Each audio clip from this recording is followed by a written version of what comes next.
Oda, my guy, why do you keep cooking so hard? You give us so many answers, but you leave us with so many questions afterwards. Why? What's up, pirates? It's your homeboy, Red Ronin GM. How's it going? Chapter 1154 of One Piece. Let's dive into this. But before I start this review, how about you guys leave a like to this video? Really appreciate it. And also, at the same time, subscribe if you love my content. And also, don't forget to comment, because I really want to talk to you guys about this chapter and everything revolving around it and anything else. So that would be really appreciated. Thank you so much. After the birth of Loki, Elbaf went through a series of weird events. Among them, Chief Joel was killed off by a little girl, Charlotte Lennon, who would be known as Big Mom. Elbaf was stricken by natural disasters, causing food to be scarce and causing as well civil unrest and conflicts. And all of it, it was all blame on Loki. Elbaf being faced by this curse, well, the world gods had one idea: to sacrifice Ajrudin. Because they couldn't kill Loki because he was issued from the royal line and he was heir to the throne, they decided, hey, let's kill the bastard son instead. Maybe that would appease the curse that Elbaf is going through. I gotta say, Ajrudin wasn't treated well by the royal guards. Even them, they were calling him the bastard. And of course, that filled Loki's ego. Luckily, King Harold arrives to save Ida and Ajrudin, and with food from other nations that were willing to help Elbaf in their time of need. I gotta say, King Harold the Wise, it does sounds perfect because the dude really built bridges with many nations throughout the world. Just before Harold's return, Estrid, his royal wife, passed away, and she cursed Loki until her dying breath. So, okay, I'm gonna be selfish here, but good.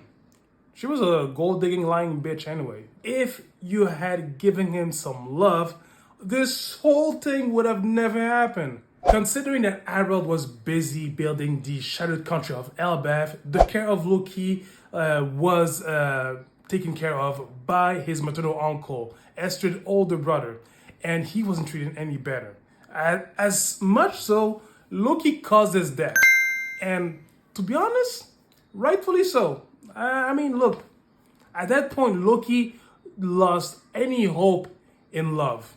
And I can't blame him. On the other side of Elbaf, Ida builds a bar where everybody is welcome. And she hopes that this bar will help Elbaf. And I keep on saying this, and I'll say it again. Loki would have been better off under the care of Ida and Ajrudin.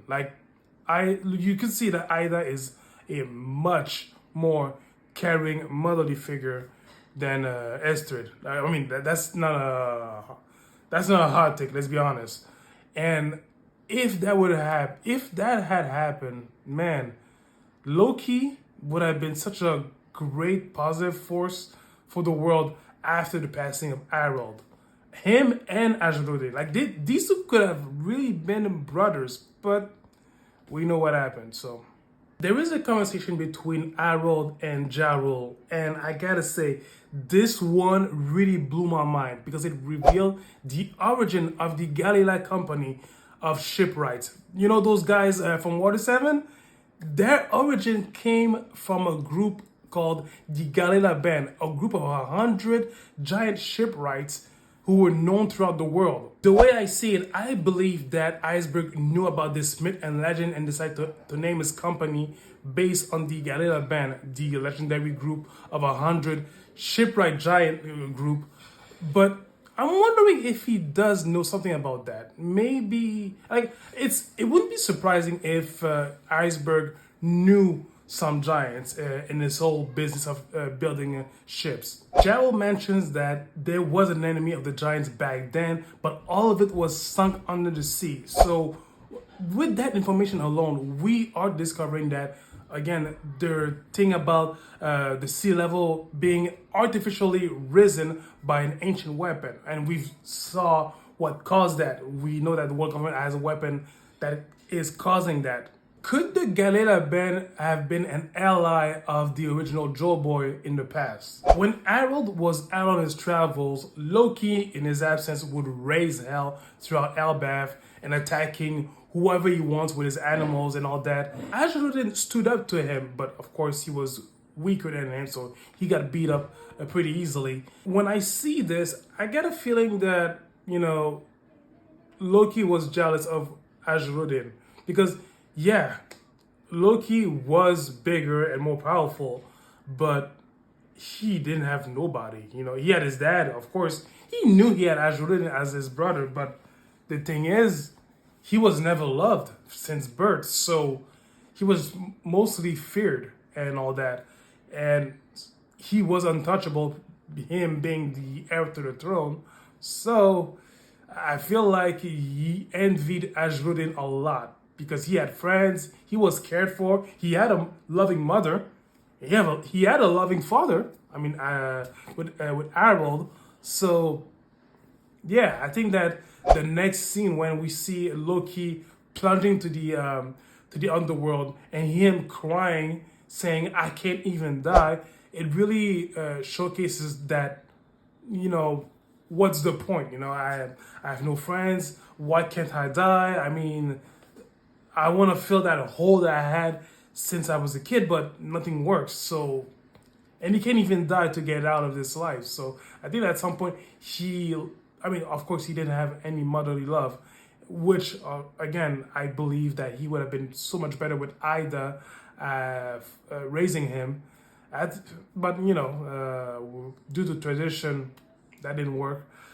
And yeah, I feel like Loki, it's obvious that Loki is just a product of his environment. The last spread of the chapter mind fucked me to no end. We see a group of pirates debarking on Elbaf, and they are interacting with Loki, and the leader among them. And when I saw his face, I was like, damn, he looks a lot like Blackbeard. Well, it's no shocker because we see this guy walking with his comrades, Stussy, Shiki, and Whitebeard. And this group is the future Rocks pirates. And the leader among them, Rox D. Xebec, future captain of the Rocks Pirates and father of Blackbeard. So you're telling me that Blackbeard is the son of this legendary pirate? And to be honest, I'm not, it makes sense, but still, oh my God. So that means that his real name would be Rox D. Teach.